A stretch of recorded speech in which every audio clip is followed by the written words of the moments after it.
What's up, players? So while we patiently wait for season 4 of The Boys, Amazon Prime has given us a little bit of sustenance with The Boys spin-off show Gen V, which is basically Soup College, Godolphin University that is, where most of the 7 actually went because a college education, well, it's invaluable. Anyways, this show had been announced a while back, I remember, and it seemed intriguing. I mean, it's in The Boys universe, created by the same people, and it is being said to be influential on what happens in season 4. But with all that being said, I was still pretty much locked in for season 4. I didn't give a fuck when Diabolical came out. That show was just complete ass water. All I wanted was season 3 around that time, which I actually have an absolute banger review video with the homie Hot Trick Films. He is currently in his villain arc right now, obtaining massive amounts of ki, but go make sure to subscribe to him, get him to 400 for when he actually does start to post again. The same can be said for now. Even leading up to this show, as reviews started to come out for it, very good ones I might add, I still didn't really care too much, and when the first 3 episodes came out this Thursday, I watched them all, and I gotta say, they were just alright. Now, that doesn't mean the show sucks or that I hate it. I actually enjoyed the episodes, but it is very apparent that it's not on the same level as The Boys, and I'll get into why that is in a bit. We're going to talk about the overall story and plot that is unraveling, some of the main characters and their motivations, and some of the things I picked up on that might be influencing season 4. Not too much, not too in detail, players, but there will be hella spoilers as usual, because where's the fun in holding back? So if you have not seen the first 3 episodes, please do me this one little favor. Listen to me very carefully. Do yourself a favor. Smash your head against the wall 3 times and throw yourself down a flight of stairs. But after, you're more than welcome to come back, my beautiful players. Before we do, just make sure to hit the subscribe button, turn on your notifications, leave a thumbs up, follow my social medias. I remember when season 1 first came out, and after watching the first episode on my phone, well, I couldn't stop, and I binge watched the whole season while at work. Now, was it a smart thing to be watching a whole ass series while driving around delivering items to people? No, the answer is no, players. Very irresponsible on my part. Don't do it. Now, having said that, would I do that same shit again for season 4 if I had to? Let's say I was even feeling a bit whimsical and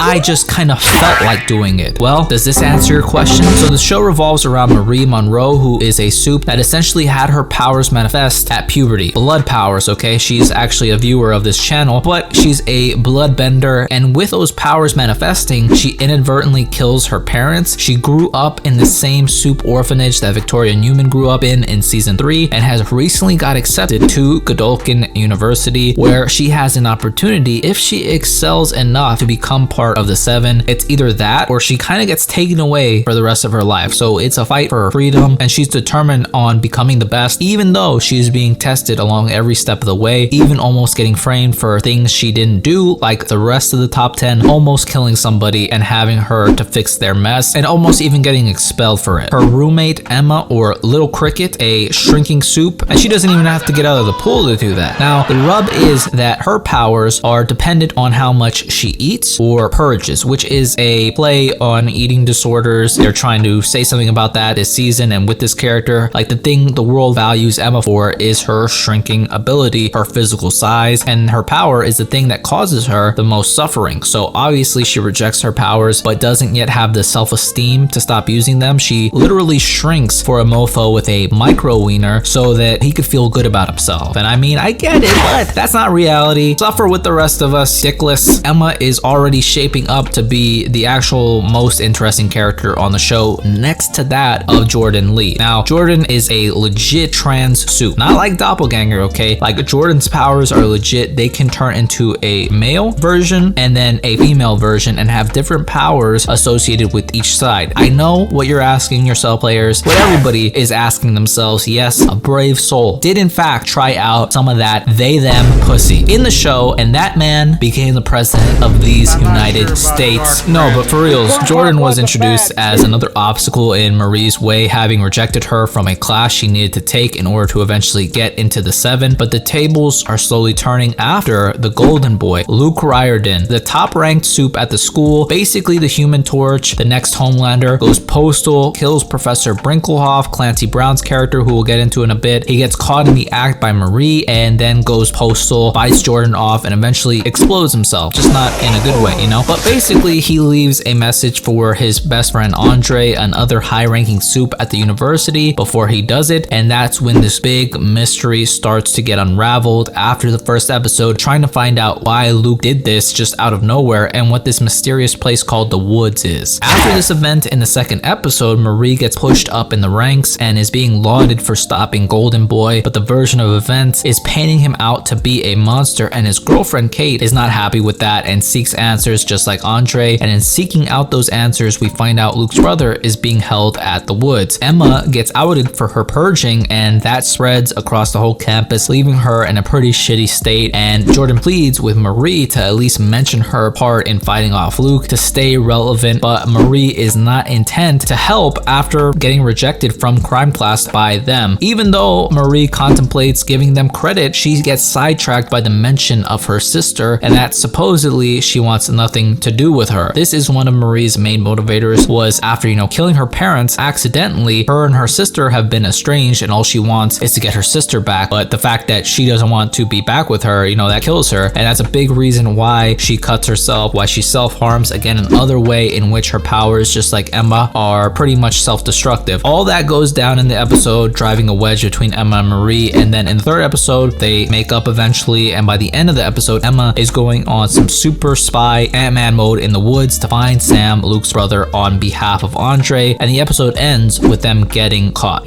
That's essentially the gist of the first 3 episodes. Clancy Brown's character, Dr. Brinklehoff, is responsible for this. The characters are slowly unraveling the nefariousness of these higher-ups at the university and this facility that they're sending these people to. That's essentially the gist of the first 3 episodes. Now, while I do think they were solid, and I will definitely be watching from week to week, I wasn't exactly enthralled with the show like I was with The Boys. Like the first episode of The Boys, every character is handled so well, they're so interesting, and just the story of revenge in an almost Matrix-like red-pilled awakening for Huey to this world full of despicable soups that have all this power and pretend to use it sanctimoniously, but are for the most part degenerate pieces of shit that are getting enabled by this huge, insane, evil corporation called Vought. So while I think they're doing some clever stuff with Gen V, I don't think it's as compelling as The Boys. Some of the characters seem to be more complex than what they first appear, but aren't as compelling as The Boys characters were. But this mystery that they're unraveling might evolve into something close to The Boys level of good. It's almost hard to, because they are different shows, but it's one of these rare instances where it's kind of acceptable to compare the shows because they are in the same universe, and I feel in some way they contribute to the overall main story being told with the whole Boys franchise. Throughout the 3 episodes we get little hints of the broader world we're more familiar with, coming from appearances of A-Train, Black Noir signs, and even a testament from a very intelligent man, the D. But one thing I think we will see is Homelander being on trial for not only what he did to that man at the end of season 3, spoiler alert, he exploded a man's head. Not in that way, but in the original non-degenerate way. They alluded a lot to the trial of Homelander in these 3 episodes, so I imagine they're going to keep on alluding to it, and it's going to become a more ever-present thing towards the end of this season. And I think Homelander will get away with it, not just because he can do whatever the fuck he wants, but that they'll have some lawyer-type loophole shit where, he explains this mofo attacked Homelander's son. What would you do, America, if somebody tried to hurt your child? Something like that could be stretched enough to be plausible. I can see them doing that, so that is going to be very interesting to see. Again, I'm enjoying the show, depending on how good the next episode is, but more than likely, I won't be doing a week-to-week review for this show. I'll just do a cumulative review once the finale comes. Plus, if Loki is dropping nothing but bangers, I might just talk about that from week to week. I'll play it by ear though. I would probably give Gen V, as of right now, a solid 7. I think it's worth a watch, but don't come into it expecting the same level of a show that The Boys was. But that's pretty much it, players. Those are my thoughts. Let me know what you think of the show if you've seen it already, and if you plan on watching more, or you're just feeling like waiting till season 4 of The Boys, which I wouldn't blame you. But that's pretty much it. If you liked the video, leave me a thumbs up, comment down below, and if you want to subscribe, I always appreciate it. Thank you guys so much for watching. I hope all of you guys are well, and I will see you in the next one.